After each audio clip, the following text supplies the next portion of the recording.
እንኳን ወደ ጫጩቶች አከታተል መመሪያ በደህና መጡ።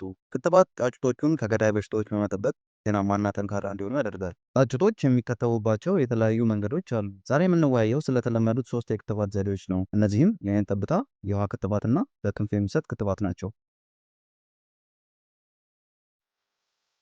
የዓይን ጠብታ ክትባት በጣም ውጤታማ ከሆኑት የክትባት ዘዴዎች ውስጥ አንዱ ነው። እያንዳንዳቸው ጫጩቶች ክትባቱን ሙሉ በሙሉ በቀጥታ በዓይናቸው ማግኘት ይችላሉ። ጫጩቷን በጥንቃቄ በመያዝ ክትባቱን ወደ ዓይን ውስጥ ጠብ ያድርጉ። ጫጩቷ ክትባቱን በትክክል መውሰዷን ለማረጋገጥ ዓይኗን እስክትከፍት ድረስ ይጠብቋል። ይህ የክትባት መንገድ ጊዜ ሊወስድ ስለሚችል ጫጩቶቹን ለመያዝ እንዲረዳው አንድ ሰው አብሮት ቢኖር ጥሩ ይሆናል። በዶሮ ቤት ውስጥ 2 ክፍልፋዮችን በማድረግ አንደኛው ላልተከተቡ ጫጩቶች፣ የተቀረውን ደግሞ የተከተቡ ጫጩቶችን ለማድረግ ይጠቀሙበት። በዚህ መንገድ ምንም አይነት ጫጩቶች ክትባት እንዳያልፋቸው ማድረግ ይችላሉ።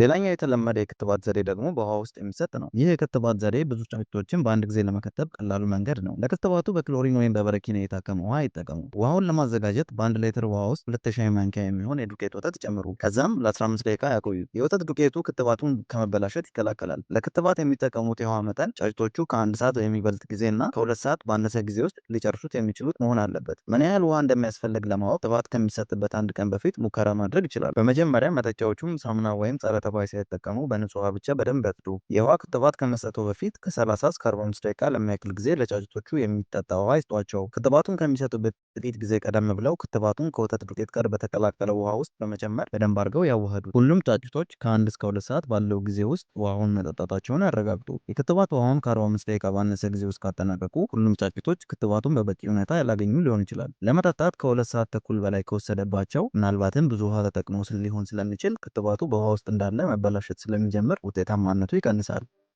ጫጩቶቹ የክትባት ውሃውን በሚጠጡበት ጊዜ በትክክል እንዲጠጡ በቤት ውስጥ በመዘዋወር ውሃውን ያማስሉ።